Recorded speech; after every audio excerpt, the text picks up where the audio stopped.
Hey, and welcome back to Game Talk. I'm your host, MB, and today I'm joined by Connor. Hey, guys. And Mike. Hello. And today we want to discuss the gift that keeps on giving, the FTC leaks of Microsoft information, emails, plans, etc.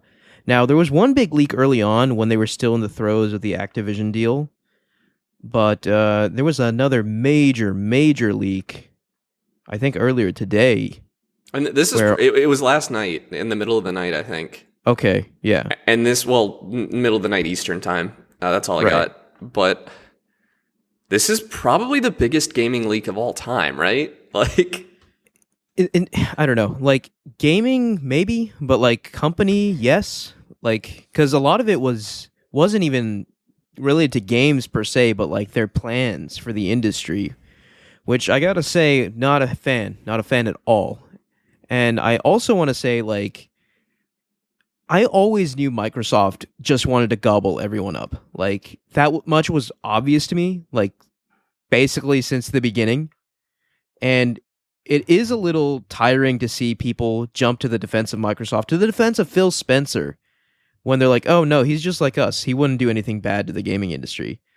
Phil Spencer is an executive. Yeah, he's a suit. He is a right? suit. He wants to maximize profits, and he doesn't care about anything else, right? So I guess we can just start with probably the most controversial, maybe we should say, bit of news, where the leaked email where Phil Spencer was talking about how much he wanted to purchase Nintendo and how he called it like it would be like a major career move for him, and like he thinks it would be for their own good and all this stuff. So what do you guys make of that?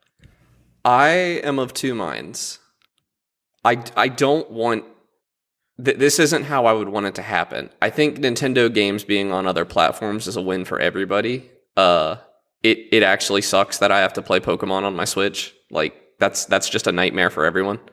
But, like, Xbox, like, Nintendo needs agency, and Xbox has not proven themselves to be a good steward on anything yet. They've... I mean, as Mike was saying a few minutes ago before we started recording, they probably haven't ruined any franchises yet, but they definitely haven't saved any either. Yeah. I mean, I think Microsoft's current strategy with their acquisitions is just to gobble them up, take the money from them, but let them do what they were doing before they got gobbled up. And sometimes that works for a lot of devs. Like, they get more money. And they don't have to worry about running to a publisher. But at the same time, sometimes letting a studio do what they do best with unlimited money is a recipe for disaster. Yeah, I mean, like, look at the coalition, right? Microsoft's quadruple A studio or whatever, who still hasn't put out a game, who has been working on Perfect Dark for years and years now, and who's actually outsourcing production of Perfect Dark to Crystal Dynamics. You know, and they basically had carte blanche to do anything they want. And they poached lots of talent from, like, well-known studios like Naughty Dog, right? So it also would be, like, Xbox buying Activision's a big deal, but it's not a monopoly. Like, Xbox buying Nintendo... And Valve, right? They'll never buy Valve. That will... like, Gabe Newell will never sell. I would bet a lot on that. He just has no reason to. He already has more money than God. Xbox has nothing to offer Gabe Newell that he wants. Yeah, Valve is untouchable. I think Valve as a platform is never going to be for sale.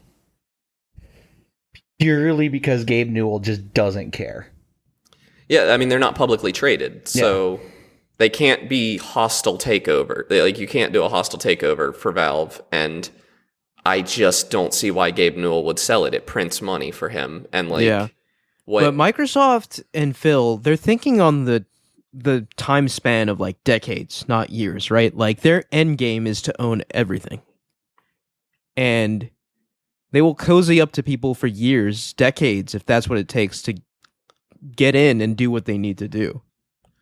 Like you said, you know, I personally believe it's highly unlikely. But I also know that Microsoft is one of the biggest companies in the world, and they can basically I think with enough money, anything is possible. Let me just put it that way. I do not. I disagree. Like there are things more, especially to someone who already has enough money to do whatever they want.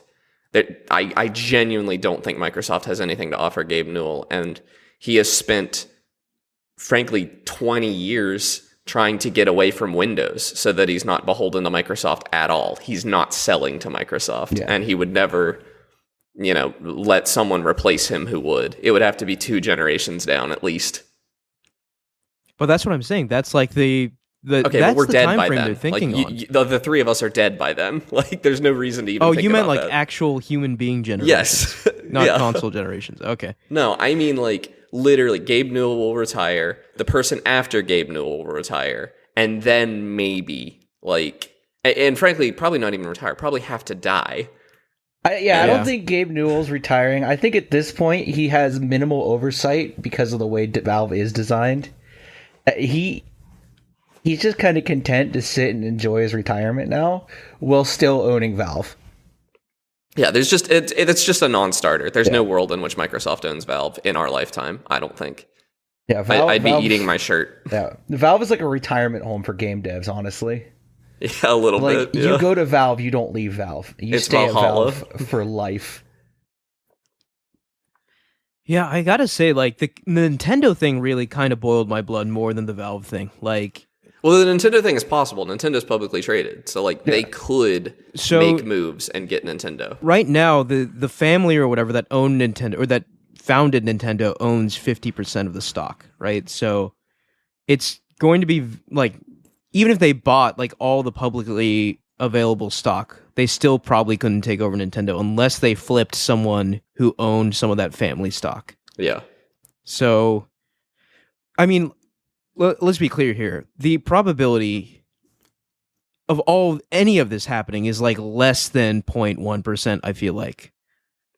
But it still makes me mad that they're thinking this way, and I'm sure like every big company discusses this to an extent, right? Like I'm sure Apple's talking about buying Sony or whatever, and like Netflix is talking about buying Nintendo. Like I'm sure these discussions happen, but like I don't know. It's just frustrating to see because this is not what I want Microsoft focusing on, right? Their idea of winning or being dominant, right, is to just purchase everything until there are no options, so they just win by default, right? Like, unlike Sony and Nintendo, right, they don't seem to be willing to spend the decades investing in their own studios, letting them come up with novel ideas, releasing games that have a massive impact on like pop culture and like they have been doing that, and they're just colossal failures. Like, I mean, but that's they're not willing to fail over and over and again until they land on something successful. Which I mean, like but to from be a fair, business Sony didn't have perspective, to, and neither did Nintendo. Yeah, that's what I'm saying. From a business perspective, that's totally valid. Like you totally could buy your way out of things. I'm just saying it doesn't sit right with me, and it's not how I want the industry to go. I mean, it's always been about money in the gaming industry. And since this was 3 years ago, and I also read they were trying to buy Warner Bros. Interactive, which I don't think has come to fruition anyway. No. I don't think Nintendo's ever going to get bought up. They have enough cash and money to burn that they could be losing money for decades and still. Yeah, the last I heard was 70 afloat. years, I think. Yeah. Nintendo could lose Yeah, money Nintendo's for. sitting on a massive pile of cash. Yeah, they are not going to be capable of being bought up. And to be clear, this isn't the first time Microsoft has talked about buying Nintendo. They talked about it in the N64 days when Nintendo was arguably at their absolute weakest. They've been talking about buying. They've been entertaining the idea of buying Nintendo, but I think it's more of a wink, wink, nudge, nudge. We'll buy. Well, Nintendo. no, they asked. Yeah. They went to Nintendo with an offer in the N64 days, and they were laughed out of the room. Yeah, I think today it's more of a wink, wink, nudge, nudge, like throw the dart at the wall kind of deal. I don't think so. I think Ahmed's right. It's more of a decades-long strategic plan kind of deal. But I think that is also the case, but Mike also has a point, right? Like we saw from the earlier FTC leak. Remember that list of all those studios they were thinking about buying? Like they really are just they have a plan for everyone, right? Like short-term, long-term, whatever. But their end game is to gobble everyone up. and have everything on Game Pass. So that's the only place you can get the games you really want to play. See, I don't think that's true. I don't know. Netflix did not get rid of DVD sales. Like, I don't think that Xbox stops selling a game for $70. I don't think that happens. I just don't think. I don't think there's too many people that would never go for it. I don't know. Like, they really seem set on this streaming future. Both streaming and cloud seem to be their end game, right? Like, and I think they will do whatever they can to make that happen. I think they want to make streaming happen. I don't see evidence that they want to make it the only option on the market. That just doesn't. It won't be the only option on the market, but we're talking.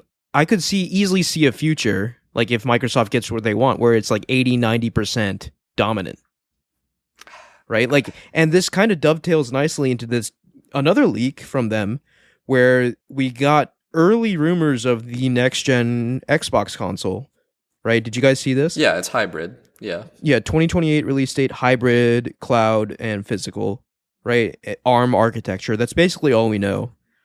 But yeah, how is that different from a Series X? Like, a Series X is arguably a hybrid console because it also has Game Pass streaming on it. What I'm arguing is I think they want to go streaming only eventually. And I don't want that future. Okay, for hardware, I don't like that future. If they don't want to sell a box, sure, but they're releasing all their games on PC. I don't see why you care. Like, I do not care how 90% of people play their games. I care how I play games on my PC. I don't see why it matters. I suppose I care because what 90% of people do will set industry trends, right? Like I hope you're right in that there is a physical option going forward. There is like a downloadable, like you have the actual files on your system option going forward. But I don't know. Seeing all this Microsoft stuff just makes me super paranoid, honestly. Well, you've been saying that for as long as we've been doing the podcast, I think. I think. Yeah, but I've been right. Like, look at what they're trying to do. No, you have not. I don't think nothing's gone 100% away. Right. How have I not been right? How Wrong. have you been How right? have I been wrong? Look at what they're trying to do. They're trying to buy up everyone. They're trying to gobble up everyone and put all their stuff on Game Pass.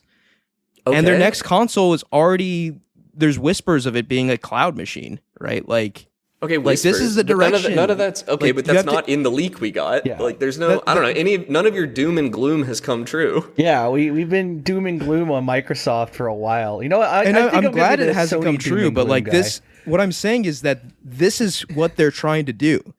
And I'm like really tired of everyone saying it's not, because this is totally what they're trying to do. They're trying to take like the industry in this weird direction, and I'm not having it. I don't. I mean, yeah, they want to take stuff to the cloud, but one, the technology doesn't work yet. Like, a Call of Duty game doesn't work on the cloud. Like, that's just true. 90% of America. And once it does, why do we care if it's on the cloud? Other than games preservation, which is okay. So let me put it this way: if they can prove that they can deliver zero difference between cloud and native in terms of latency, in terms of image fidelity, all of that, then I'm fine with it. Right? Well, this never hits mass market appeal until they can do that. Like, do you know a single person? Well, I know one person, and they already complained about the latency, who plays Game Pass cloud streaming. I don't personally, but like, yeah, me neither. I know don't a lot of people. Like the common consumer, right? So like, one of our listeners actually told me he's been playing Starfield through the streaming service. Ryan's been doing that too. But he was complaining about the latency on it already and some of the visual artifacting. And let me be clear, I'm fine as long as there's options. I just don't trust Microsoft to leave options on the table after they get what they want. Right? Like, we already see the price of Game Pass going up. Like, when Phil, quote unquote, promised it wouldn't go up, you know, like, at the end of the day, what I'm saying is I don't think Microsoft can be trusted. I just don't see them ever having the power to get rid of options. I think maybe some games are only available on cloud, and you don't play those games, and it makes problems for Microsoft. Like, I don't see that they're not going to buy Valve. Steam's not going to go away. PlayStation's not going to go away. PlayStation's not going in that direction, which is, half of the good games coming out right now anyway. And the other half are Nintendo and Indie, who are also not going anywhere. I don't see the doom and gloom. I see it being a nuisance that Microsoft peddles for a bit, just like the Xbox One was, but until they've perfected it, at least. Yeah. No, I certainly hope you're right. And I do acknowledge that I'm just paranoid about this sort of stuff, but I just don't see it going that direction. Because Game Pass is still a much better value for the consumer than buying a $70 game is right now. And like that would have to change, I think, for Microsoft to make any money on Game Pass, which I don't believe they are right now. well, the way that would change is just getting more Game Pass subscribers, right? If you have enough, like streaming is a way to hemorrhage money until a certain point, right? Like when you have enough subscribers, when you pass that inflection point, suddenly everything clicks and makes sense. It's just that number is stupid high for something like Game Pass to fund all those super expensive games, which I guess is another thing we could talk about. These leaks on what Microsoft assesses as the value of games to put on Game Pass day one. And I thought that was another interesting document. 5 million for Baldur's Gate 3. This was in 2020, though. Mind you, this was before it blew up. That's true, right? So was this before early access? It was 2020. When did early access happen for Baldur's Gate 3? Think like last year. Okay. All right. That makes it make more sense. Baldur's Gate 3, we were post Baldur's Gate 3, but before Baldur's Gate 3, right? Did anyone on this podcast, other than like, I think me and maybe Connor, hear about it? Oh, I'd never heard of it until exactly. It came out. That's why it was worth $5 million, because the only people that were expecting it were people that played the first two Baldur's Gate games, and then it blew up. Okay, no, that's a very valid point. So Microsoft had Baldur's Gate 3 pegged at $5 million, so that would be their price to get it on Game Pass day one. Like they just pay $5 million out the gate. Baldur's Gate 3 is on Game Pass at launch, right? Which obviously didn't come to pass. But some of these other games were also interesting to look at, like, what was it? Suicide Squad was something like $250 million. Yeah, which is such a joke for such a bad game. A lot of this felt like these prices were not being set by anyone who'd ever held a controller before. Like, because we knew Suicide Squad was going to be bad in 2020, I'm pretty sure. We'd seen trailers. Yeah, I think, I don't know, this list sort of reeks of like an assumption of like the more production value that is put into a game, the more they assume it will sell, which I suppose is sometimes true, but like, there. What's up? There's definitely a correlation there. Yeah. But like I'm seeing like Star Wars Jedi Survivor 300 million, which that one I guess maybe makes sense. I feel like Star Wars Jedi Survivor sold a lot. But yeah, some of these games, Gotham Knights, Suicide Squad, Baldur's Gate 3 was the biggest one, but like we said, you know, like before, if this document was a 2020 document, then that makes more sense, right? Like Baldur's Gate had been like a long dormant franchise until 3 came out. GTA 5, they were estimating 12 to 15 million a month to be on Game Pass, which is just crazy. That one doesn't make sense to me because everyone already owns GTA 5. Dude, apparently not. Like, see how like GTA 5 is constantly topping like the top 10 sales charts even today. Really? So, I don't know who's buying it, but like people keep buying GTA 5. I got it for free. Like, I don't know. Like this is one of the industry's biggest mysteries to me, because like you'd think that everyone and their mother has already played GTA 5. It's a 10-year-old game. I also have like still a huge amount of beef. I saw screenshots the other day of somebody saying like you could go back and play GTA 5 and it feels like a game that could come out today, and that's just not. Like, it looks good. It still looks like a lot of modern games, you know, on high settings PC. I don't know how it looks on consoles. Probably looks about the same on a Series X, or a PS5. But gameplay-wise, absolutely not. That game feels dated, like, extremely Dude, I mean, this dated. is a hot take, but, like, it felt dated to me the second I played it. Yeah, when it came didn't out. Have like, great shooting, and it like isn't a very compelling open world. It's very real, like it feels like a place, but as far as what you do in it, you just drive from place to place. Like, I don't know who's buying this thing. People are buying it. The numbers don't lie. That's why, like, when GTA 6 comes out, it's just going to, like, it's going to be, like, the equivalent of a nuke going off in the gaming industry. Like, it's just going to, like, I can't even fathom the numbers it'll do. Yeah, I'll because probably end up people are buying it. still buying GTA 5 enough so that it is Are you sure that consistently. it's topping sales, or is it counting I'm not saying it's microtransactions? not topping sales. I'm saying it's like within top 10, top 20. But is that consistently. including like microtransactions? No, this is sales of the game. That's nuts. Yeah.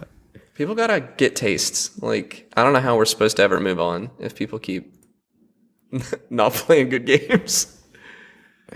I don't know. I think we're having the hot takes there because, like, No, it's not even a bad game. It's just like, I mean, I personally think Red Dead is way better than GTA. I've not played it yet. I haven't played I haven't So- played 2 because 1 wasn't on PC yet. I think it is now, but I still haven't played it.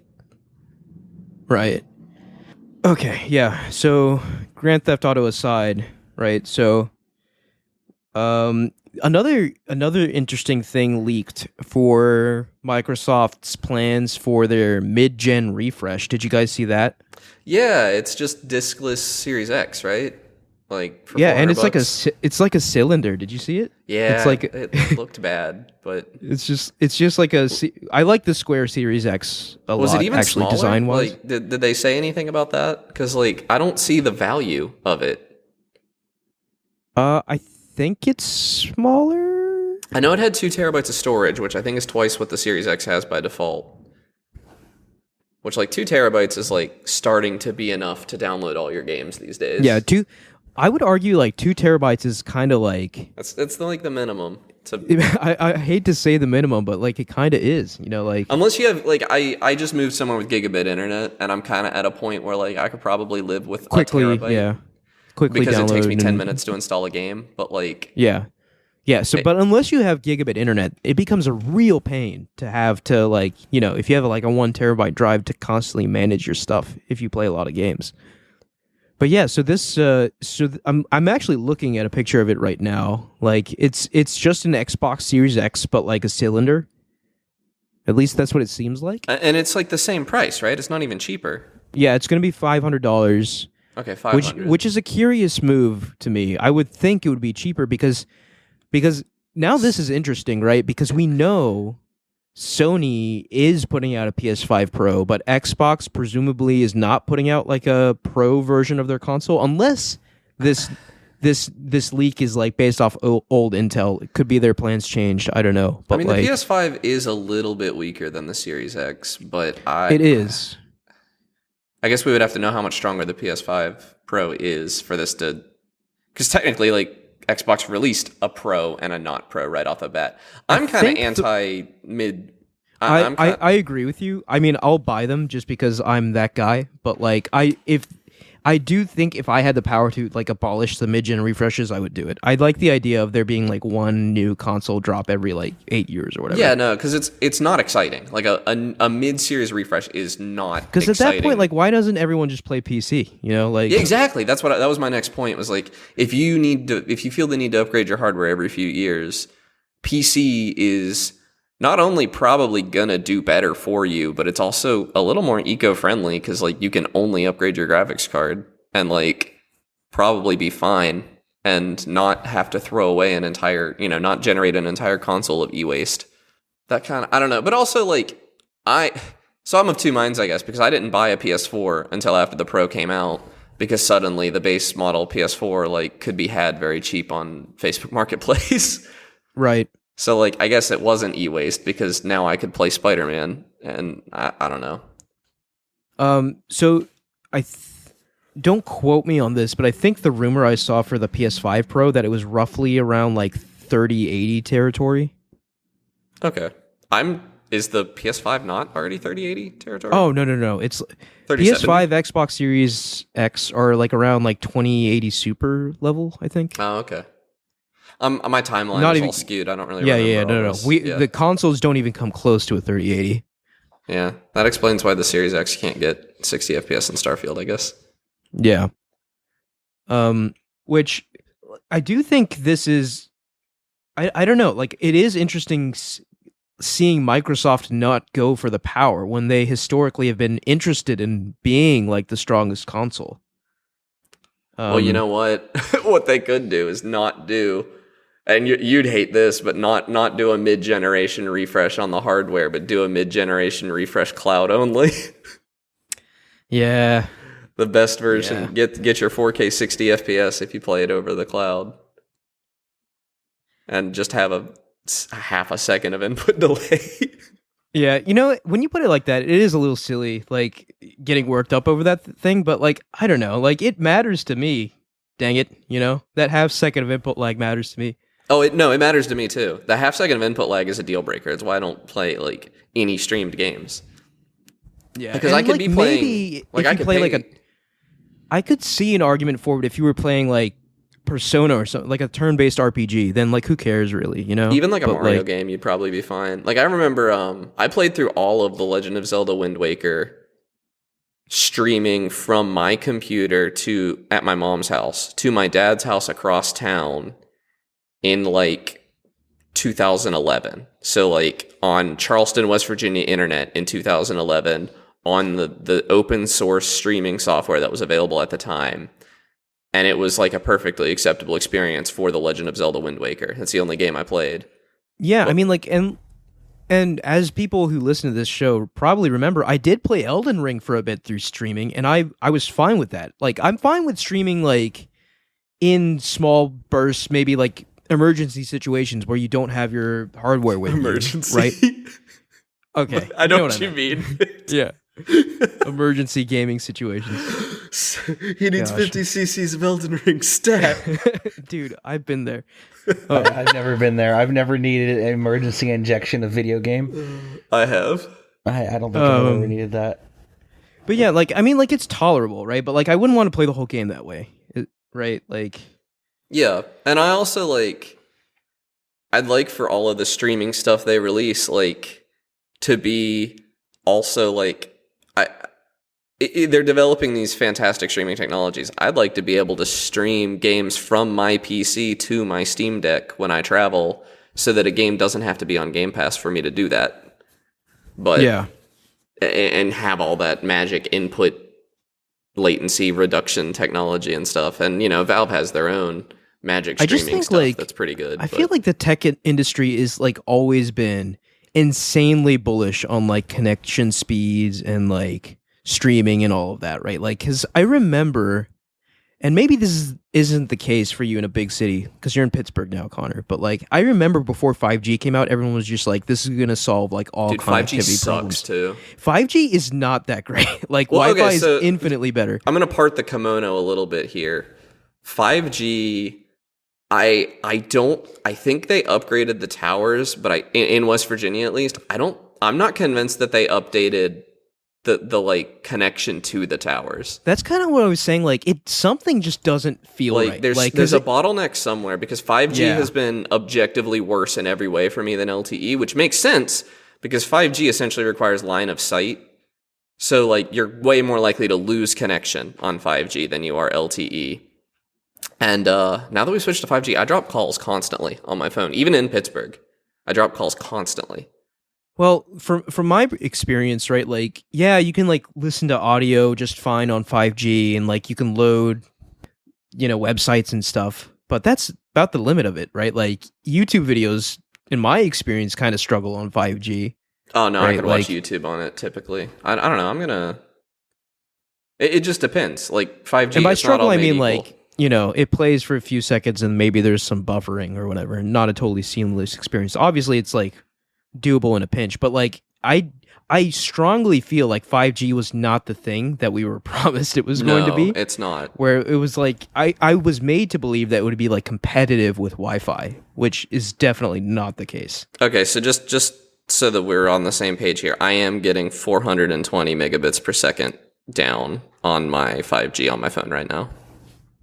That's pretty crazy. That's why I was saying, like, I feel like cities just have, like, actual 5G. Yeah, because everything's actually... Well, there's also a cell tower on top of my building that I am inside of right now. So you're very close to the source. So you probably have, like, obscenely good Wi-Fi-less connectivity right now. Yeah, if that was what I wanted, but also I have Verizon Fiber, which is much better. Right. Do you get like, what is it, 1 gig down? I get, it's synchronous, so it's gig up and down, but it actually comes out to like 920 up and 840 down, or no, 920 down, 840 up, something like that. That's great. Yeah, it's I'm not complaining. What were we talking about? Okay, yeah, the mid-gen Xbox refresh. Yeah, I don't know, like it's fine, right? Like they're getting rid of the disk drive, which is inevitable, much to my like old man protests, right? Like we're going all digital one day, but I'm in a weird spot on that one because like I've talked about being a collector and stuff, and something about discs, they're just not as collectible as cartridges. I don't care about them I agree with that, yeah. But I don't know, maybe that's our nostalgia speaking because we grew up with cartridges. It might be. You also can't blow off a disc. Like, I don't know. You're not supposed to a cartridge either because it can rust them or corrode them or something. I don't know. Don't do that. But yeah, this mid-gen Xbox, no disk drive at all. So I could totally see next-gen consoles just doing away with it entirely, which will make me kind of sad, but like that is kind of where we're headed. So I'm just surprised it's because the components have gotten cheaper. Like SSDs have come down in price substantially since the Series X came out. So I'm surprised that they're not passing any of those savings onto the consumer. I mean, I know it's twice as much storage, but it also, like, a disk drive is not cheap. Well, I think the main argument for getting rid of discs in general for games is that it's just money that the publishers are losing, right? Because like if it's all digital, they get way more of the cut. I mean, there's more to it than that, though. Like they're also paying. It makes hardware cheaper because they Xbox doesn't own Blu-ray, so like they're paying licensing fees on every Blu-ray. That's also a factor. Yeah.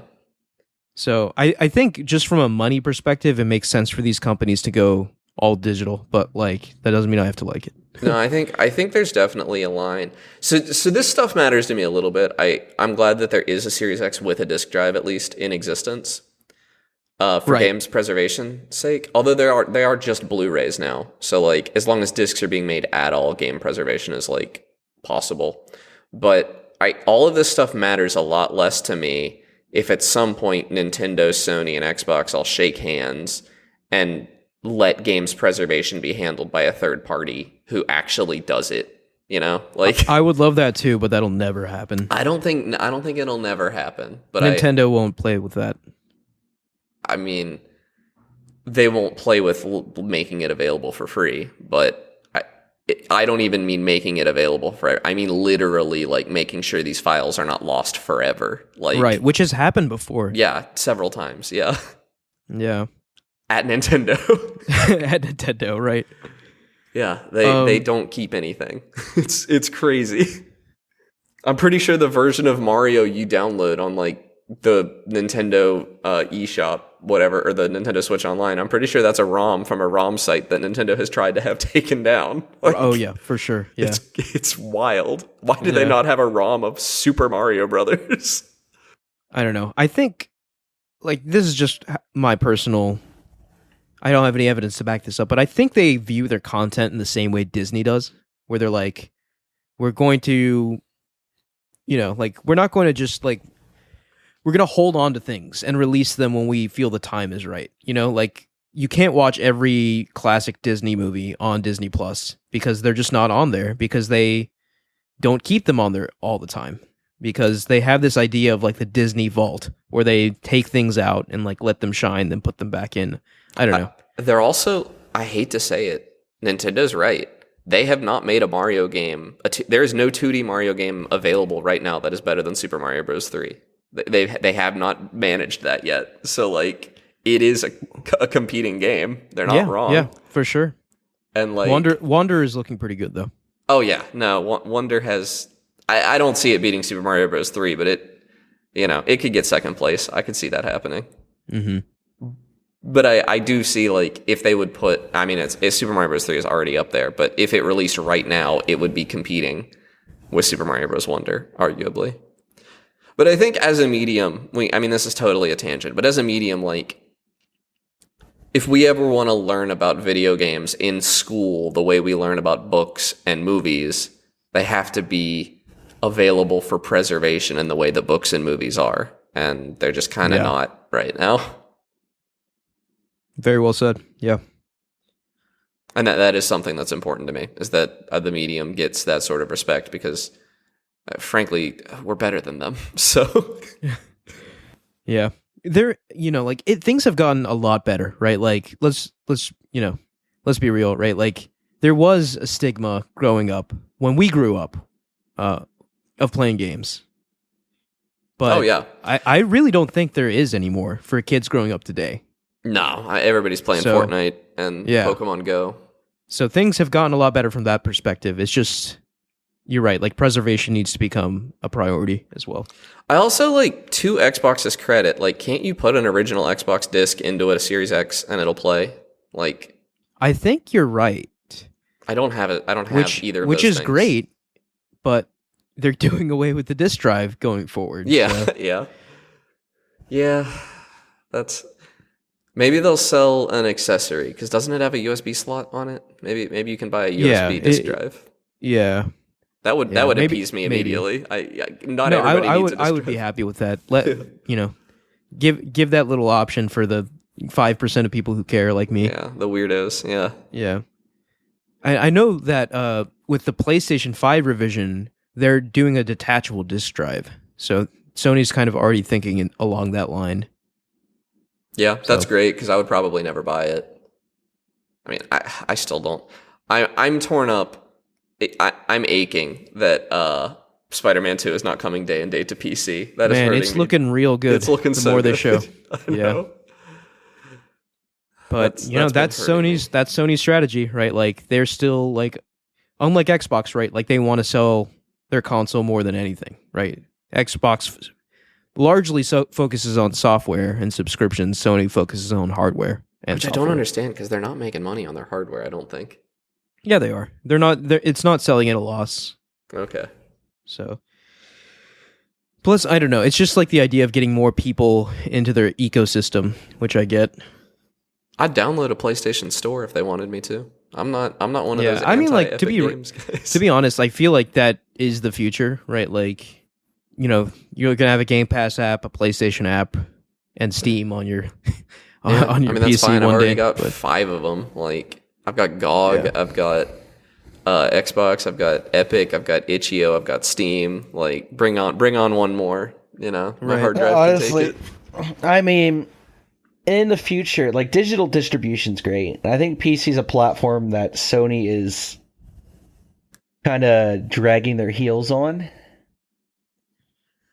Yeah, I mean, which is wild. And it has improved like a lot, but like they're trying to like do that kind of delicate dance where like they still want to keep their biggest strength, which is getting people on PlayStation, yet also expand onto PC without like the PlayStation owners realizing, oh, why don't we just like all move to PC? Because PC is still expensive. Like, it is still more expensive right now to build a PC that can compete with a PS5 than it is to buy a PS5. I would think that those prices are comparable now in 2023, but maybe you're right. I'll look up how much a 2080 costs. We'll say that's, and I'm not gonna use the used market. They're like it's like $500 for a 2080. Like, that's crazy. Or $400. Yeah, I don't know. I still feel like GPU prices are heavily inflated, but that's the reality we live in. Yeah, it's like $460. Oh, here's a 2080 you can get for $300, but that's still like. Yeah, you still have to build the whole rest of the computer. CPU and like all the other stuff, yeah. Yeah, so I just don't know that... I mean, maybe you're right that that's what they're doing, but I don't think it makes sense. Yeah. Also, like, people don't game on PC in Japan either, which is an important market for Sony, isn't it? Yeah, I think that's Sony's biggest market. No, that's not true. USA is their biggest market. Like, no one in Japan is buying a PlayStation 5, actually. Really? Okay. Everyone in Japan is buying a Switch. Well, I don't think there's very many PS5 owners that don't also own a Switch. There's really just not a lot of people that don't own a Switch anymore. I think one of the bigger things that people don't realize about like the Asian market is that a lot of them like being able to move. They like mobile options. Yes. Like, mobile games are massive over in the Asian market. Yeah. Like, you might think, why is there a Call of Duty market? Because there's 2.3 billion people in India. and all of them own a smartphone and want a game. Yeah. Like, Yeah, that's a big you're right. market. very true. And it's just like part of the culture there too. Like, and I'm just speaking in terms of Japan because I am obviously such an expert since I was there for like 2 weeks. Oh, true. But like, everyone's in the train either on their phone or on a Switch. Like that's just sort of what you do to pass the time. In India. God, I want to be on the train. On the 200-mile-an-hour bullet Yeah, train. I'd give anything. Yeah. Take me back. But so there was one other thing I wanted to mention, right? So they had their mid-gen console sort of announced, or leaked, not announced, but they also had their new controller leaked, which Oh, it looks good. it looks really cool. It's very sleek, black white aesthetic. So I think the biggest thing with this is it has haptics, like the DualSense and to an extent the Joy-Cons. So What I saw was that it had a gyroscope. That's an Xbox controller is a paperweight to me right now, but adding a gyro makes it actually usable. yeah, but other than that, the ergonomics are the same, so the same form factor, which is good because I think pound for pound, Xbox has the best controller. Like it just fits your hand the best out of. I don't agree three. necessarily, but I hear that from everybody, so it must be true. I don't know, like the DualSense is definitely like up there, like in terms of form factor, and like with haptics, I probably put the DualSense ahead of the Xbox controller. But if this Xbox controller is getting haptics, then like the tables are once again turned in my mind because just that form factor fits my hand really well. This is going to sound contrarian, but the Steam controller is still the best form factor for a controller ever. Yeah, I've held it, and it's nice, but I don't think I'd put it above Xbox. Well, I wouldn't put it above Xbox because it is light and kind of cheap feeling. But as far as actual shape, I think it is way better. I mean, it's the best controller I've ever used, bar none, by a landslide. But except for the N64 controller, obviously. Obviously, yeah. What a wild controller design, man. Like, I can't believe that it actually exists, No, I'll probably pick up the new Xbox controller as long as they release a version that has back paddles, because that's another kind of...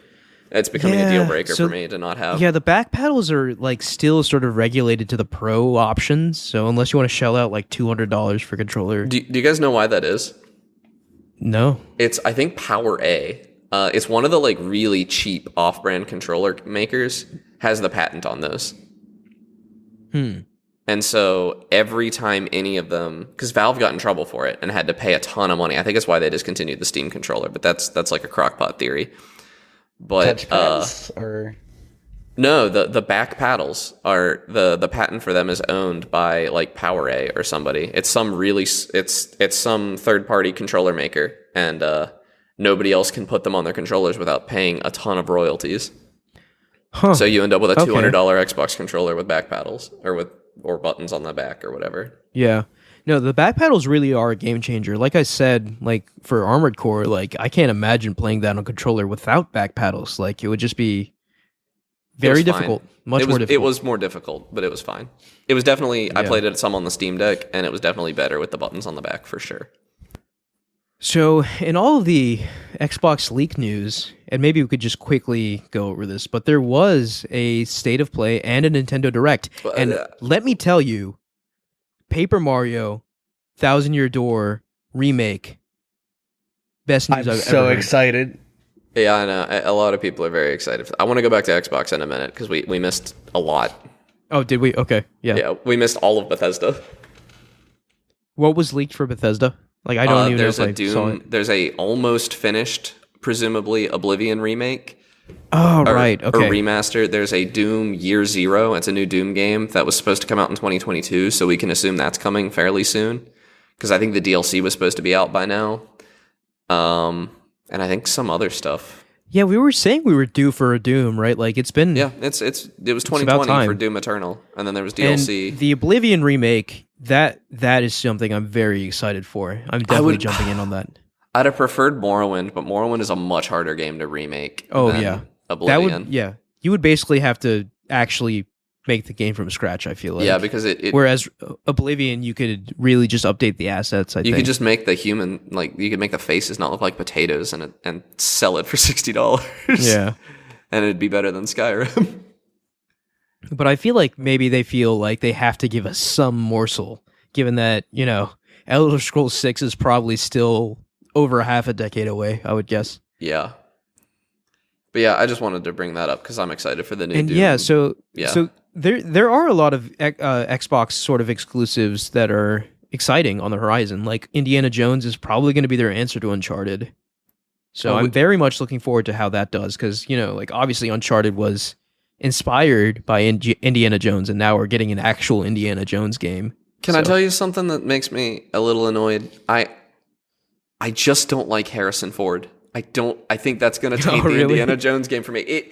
He's being like, I don't even like Star Wars that much, but I've seen interviews of Harrison Ford just being very rude to Star Wars fans, and it makes me like, because he doesn't like Star Wars. He just gives off like old man energy, even when he was younger. And that makes it impossible for me energy. to like Indiana Jones. Like, I see him, and all I think is like, this guy would spit in my food. Like, that's all I mean, my hot take is that I think Nathan Drake is like the modern Indiana Jones. I think he's like a better version as a character. Yeah. So, but I know like most people probably don't think that. But I don't know. Like, there's cool stuff on the horizon for Xbox. So, I'm excited to see where these games land. Didn't the new Indiana Jones flop in the movie? Oh yeah, I read something where it like costs as much as like Avengers Infinity War to make, or some absurd amount like that, and like it didn't even make its budget. I would assume not. It was insane of them to think that it would. Like, yeah, I don't know. Indiana Jones fans are in their 60s I don't know if like now. Indiana Jones has the same cultural relevance as it did back, like 2 decades ago or whatever. I mean, an Indiana Jones movie would be controversial today because he punches a Nazi in it. Like it. Yeah. Yeah. I don't know. They would not. They wouldn't do as well today, I don't think. What else? Was there anything else we missed? I don't think so. I think we can talk at the Nintendo Direct now. Yeah, I mean, I just wanted to bring up, like, we're not going to go through it item by item. I haven't watched it. I haven't watched it either. I was so busy working, and I actually, when I got back from work, I saw a message from someone that were like, Paper Mario 1,000 Year Door remake announced. I was just like, this is some can't kind be of prank, real, right? yeah. Like, this can't be real. Like, so can I tell you something funny that happened? I would dream of, I had something similar. I logged into YouTube, and I'd kind of forgotten that it had even happened, and I saw a video from Arlo, like the blue puppet guy. Mm-hmm. And it just said in all caps, "It's happening," and I was convinced that they had announced the Switch too. So I fast forward all the way through the Nintendo Direct, and I was like, "I don't care about any of this." And I turned it off and was confused until I saw later that there was the 1,000 Year Door, and I was like, "Oh, that'll do it. People are going to lose their minds." And I can see exactly what they're doing, right? Like this is a test, right? If this game sells an obscene amount, like more than their previous Paper Mario entries, I think they'll go back to this RPG style game. It will. It'll definitely outsell the old Paper Mario games because they everyone, didn't do you that have well. One assignment: buy the 1,000 Year Door remake. I don't know, man. Like, I don't really care for turn-based RPGs. Well, okay. I mean, obviously, if you care, buy it, right? Like, because like I really do think this is Nintendo testing the waters to see, like, okay, what direction do we want to take Paper Mario in? I agree. It looks good too. Like graphically, this game looks good. Oh, it looks gorgeous. Yeah, it looks like it's getting the same love Metroid Prime got. Like, I don't know. Like, I would have been 100% content if they just released the thing, right? Like, but because you don't really think of Paper Mario as something that needs like a graphical overhaul, but what they did to it looks really nice. So, if I'm being honest, there aren't very many GameCube games that I feel need a graphical overhaul. That everything on that console has aged very well. Yeah, I agree with that, actually. Compared to its contemporaries, at least. Yeah, like PS2 and Xbox games look ugly by comparison, largely. Yeah. They just tried to do too much, and Nintendo was wise about it. They'd been in the game longer. But I'll be perfectly frank with you guys. I really don't know of anything else that was announced, because that was like, that caught my eye, and I would, like, that's all I really cared about. But like, was there anything else you guys wanted to talk about that was announced in the Direct? I haven't watched it. I don't know. All right. Yeah. I think it mustn't have been like that big then, right? Like I feel like Well, I was moving, so like yeah. I missed it. This whole weekend was gone for me. So let me just look it up and look at the list real quick. Oh, F-Zero 99. Oh, they that was a showed thing. F-Zero 99 looks good. Princess Peach got a title. What's it called? Princess Peach Showtime. I think that looks good. Especially after the last Princess Peach game was pretty good. Let's see. Nintendo Direct. I'm just trying to go through the chapter. Oh, we got the Splatoon 3 expansion pass. Don't really care. Mario vs. Donkey Kong. Is there anything else here we haven't talked about? Tomb Raider remaster. Kind of interesting. Oh, the original games. Yeah, I saw that. Luigi's Mansion 2 HD. I don't know if we knew about that already. That's going to be cool. It'll be cool that you can play Luigi's Mansion 2 on a 3DS. I'm kind of surprised, right? Like Nintendo has been putting out HD versions of their older games. Yeah, which and they weren't doing that for the longest time, but with Pikmin and now Luigi's Mansion and like Wargroove 2 Mario and Dave Collection. the Diver, 2 indie games that are I really like. I definitely want to play Dave the Diver. I just picked it up last night. It's kind of slow at the start. I think I'm gonna like it. We got Booster Pack 6 news, I guess, for Mario Kart. And then Paper Mario Thousand Year Door. Yeah, so it was kind of a weak one, honestly. Okay, Paper Mario was like their big announcement, to me at least. Yeah, oh, for sure. For a lot of people. That's a beloved game. I have actually, I've watched a playthrough of Thousand Year Door. Man, really? Like, I can't imagine watching a turn-based game, It was Game Grumps. It was something to have on while I was working. I gotcha. Okay. But yeah, no, I'm super excited for that. That, man, I hope people buy that thing. I'm certainly gonna buy it. And as far as go ahead. I was just gonna ask. The state of play was just Spider-Man, right? Yeah, Spider-Man was the big thing, and there was one huge thing that none of us really care about got announced, which was Final Fantasy VII what was it? Rebirth? No, Rebirth. Yeah, that's what it is.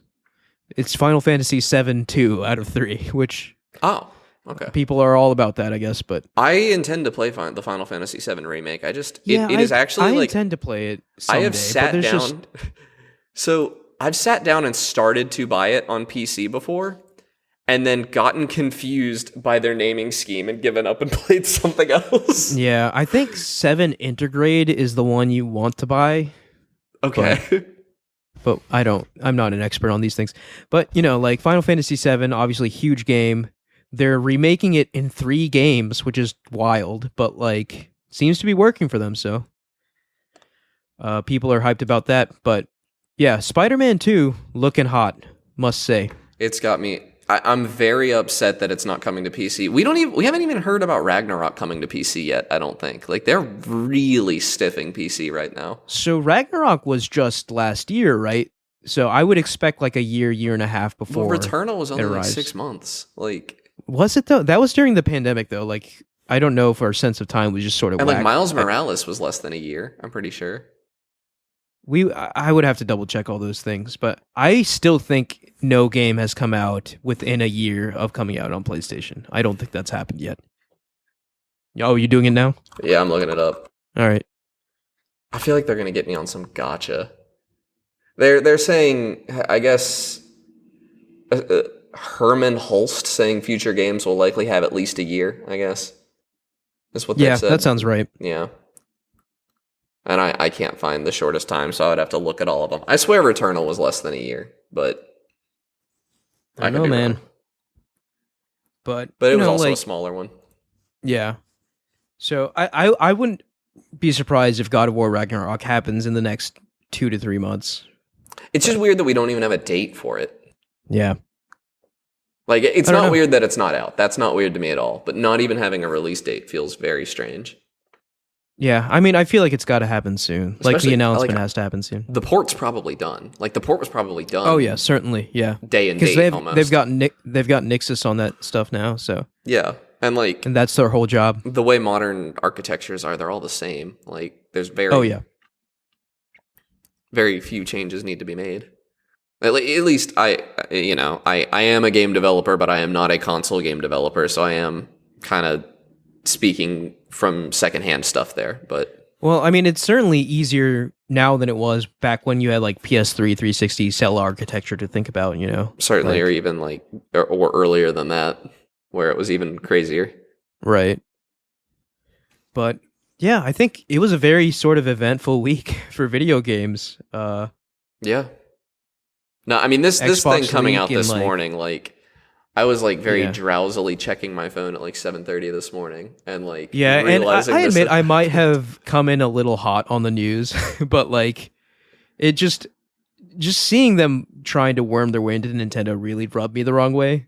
But I can see it from a business perspective. I can see them considering the option. It's just not something I want. No, and it's also they're definitely I bet a lot of people have had that discussion because that's just what American businesses do. Oh yeah. At Yeah, least that's what they do. I don't know I don't know enough about Japanese business, but American capitalism is all consuming. It's all they do. Yeah. No, I don't know. I definitely I have a level of respect for Nintendo because they easily could have, right? They easily could have sold out a long time ago. But Nintendo has held steadfast to their sort of philosophies since they were founded, right? They're always sort of just marching to the beat of their own drum, doing their own thing, whether that means success or failure. And I do respect that. Yeah. So do we have any other comments on Xbox, PlayStation, Nintendo? A big week for all three of them for different reasons. Nope. All right, so what have you guys been playing? I've been playing a little Dave the Diver. I'm not really far enough into it to talk about it a ton, but it's got a very charming art style, and the reviews have been very hot on it. That's why I picked it up. And it's really hard to tell where this game is going to take me. It has two very separate modes almost, where you get to dive twice, which is this roguelike swimming, catching fish gameplay, and some of the fish attack you. And you're also gathering other resources to upgrade your equipment and stuff so that you can dive deeper next time. But every time you dive, it is different. And then you also have this almost Tapper style, if you guys have played that old arcade game, Tapper style waiter mini game that you play in between, where you have to grab the dish and take it to people or pour their tea, and you get different points based on how well you pour their tea, and that's kind of hard to explain. And it's fine. I find myself dreading the waiter mini game. I don't really want to do that. I want to explore the water more, but maybe that'll turn around on me. I also want to give them a shout out for most video games, even AAA games. When you play them on an ultra-wide monitor, they just slap black bars on the side if it's a 2D game, because a 3D game, you can just adjust the FOV and everything and do ultra-wide. It's much harder on a 2D game. And Dave the Diver actually did Super Game Boy style art on the sides, which is fun. They didn't have to do that, and they did. Anything else? No, that's all I got. I can't really say whether I like it or not yet. I've only played Still an hour. too early. Yeah. Mike, what about you? I haven't really played any games. Yeah, that's fair. It's been a busy week. Yeah, I have not, I've been inundated with stuff to play, but I'm not really playing anything. I saw your Steam name come up. I don't know if this was a bug on my Steam Deck, but it said you were playing Baldur's Gate 3, and then it immediately said you were playing Starfield last night. Oh no, that was accurate. That was me testing out the CPU. Okay. I'm such a, this is why I probably should have never built a PC, because I can't handle it. I have to be super anal about that's how I don't understand how you were ever on console, because you just can't. That's because fix it. That's the thing. When I don't have the option, I'm fine, but when I have the option, I just go crazy. But I used to be like that too. You get over it eventually. But I will say I'm very happy with my new CPU. I was kind of doubtful when I first got it, because I was just how much of an improvement could I see really? But I'm 60 plus FPS in everywhere in Starfield, including the big cities I can't even remember their names. New Atlantis, Yes. and Neon. And Yeah, Neon was always fine, Yeah, but New Neon ran, Atlantis always tanked my game. But like, no, I'm good now with this i9 11900K. So, and I was worried about the thermals too because I didn't upgrade my cooler, but like it's totally fine. It's like thermals running are such a weird running thing. pretty cold. Yeah, go ahead. Like, do you even have an aftermarket cooler, or do you just use the one that it came with? No, I got one and I installed one. See, I have, at least with AMD, you're pretty safe with the coolers they come with.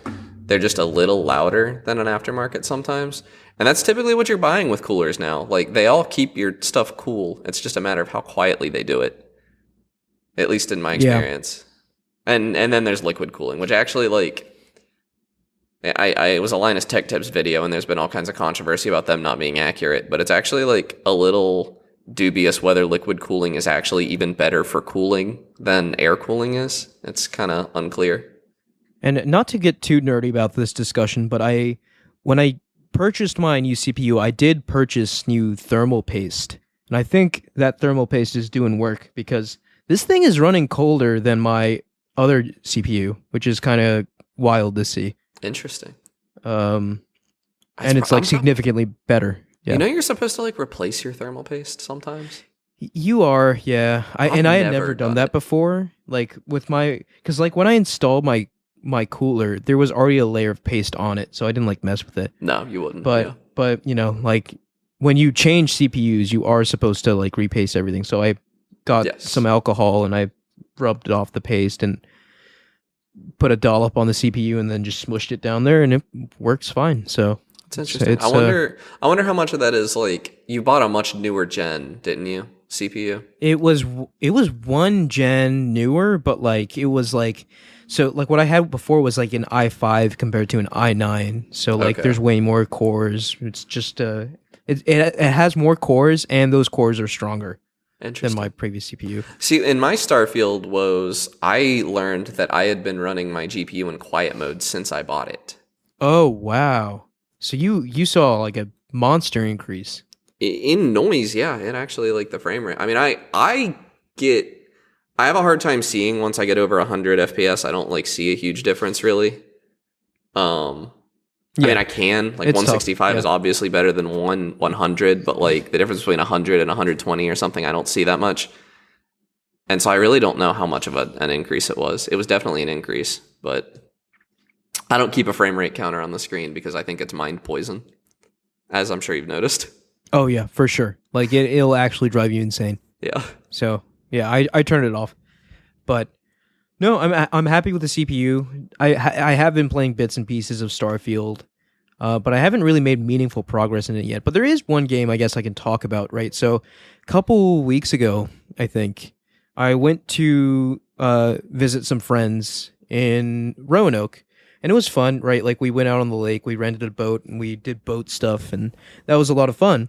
But in the evening, we all got together and played the Quarry.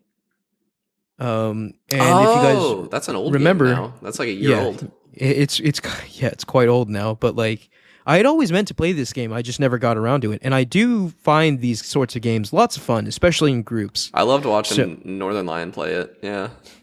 So what we did, right? So and this game is great because it supports all sorts of like group play, right? So if you could just like pass along a controller. If you're remote, you could start like an online game and it would just switch between people.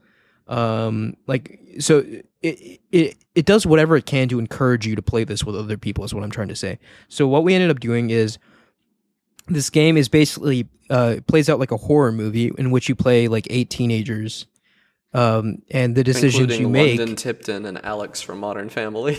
Right. The decisions you make impact whether all of them die, all of them live, or any combination in between. So it's like kind of like a Telltale interactive horror game. And it is the spiritual successor to Until Dawn, which, you know, I've spoken about on the show in the past. But yeah, we played this game. We played, I think, about half of it, unfortunately. So like I'm very much looking forward to completing it. You know, so you like, got about to where stuff starts happening then. Yeah, it takes a while for stuff to start happening. Yeah. We did notice that. But what we did, there were 4 of us, right? So we kind of randomized it, and we each took 2 of the characters. So every time it was that character's turn to play, we handed off the controller to that person, and it was fun.